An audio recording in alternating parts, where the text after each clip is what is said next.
नमस्कार, मी कचरे विठ्ठल प्रभाकर, मुख्याध्यापक प्राथमिक आश्रमशाळा वारोळा, तालुका माजलगाव, जिल्हा बीड येथे कार्यरत आहे.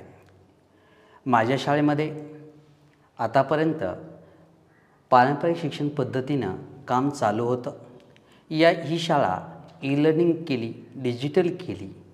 या शाळेला भरपूर काही लोकसहभाग मिळाला.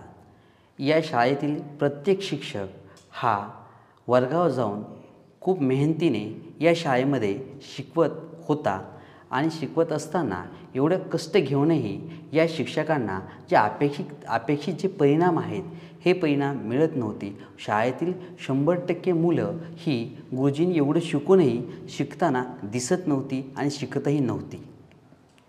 परंतु आमचे प्रेरणास्थान आदरणीय नंदकुमार साहेब यांच्याकडून आम्हाला जागतिक दर्जाचं भविष्यवेधी शिक्षण या ठिकाणी आश्रमशाळेला सुरू झालं आणि खऱ्या अर्थाने आमच्या शाळेचा कायापालट झालेला आहे. 2027ला भारत सरकार सांगतंय की एफलेन पूर्ण होईल, परंतु आदरणीय साहेबांच्या माध्यमातून जे सुरू झालेलं जागतिक दर्जाचं भविष्यवेधी शिक्षण आहे, या शिक्षणातून माझ्या शाळेतील सर्व शिक्षकांचं प्रशिक्षण झालं असून आमच्या शाळेतील सर्व शिक्षकांनी 3 महिन्यामध्ये शाळेतील एफएलएन पूर्ण केलेलं आहे आणि शाळेतील प्रत्येक मूल त्याच्या आवडीनुसार, त्याच्या अध्ययन गतीनुसार शिकत आहे.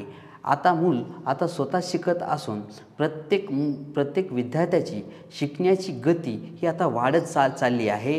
हे मूल भविष्यासाठी जागतिक दर्जाचं या ठिकाणी या शाळेचं होताना दिसत आहे. या शाळेतील बरीचशी मुलंही वेगवेगळ्या देशाच्या भाषा या ठिकाणी शिकत आहेत. एवढंच नव्हे तर शिष्यवृत्ती, स्कॉलरशिपसारखे जे परीक्षा शासन घेत आहे, या परीक्षेची तयारी या शाळेतील विद्यार्थी स्वतः करत आहेत.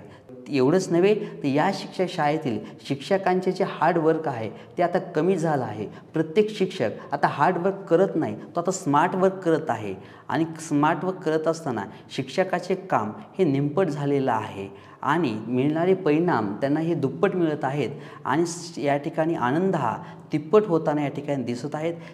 शिक्षक फक्त विद्यार्थ्यांसाठी सुलभकाच्या भूमिकेमध्ये काम करत आहेत. अशा प्रकारे जागतिक दर्जाच्या भविष्यवेधी शिक्षणाचे भन्नाट परिणाम माझ्या आश्रमशाळेला मिळत आहेत.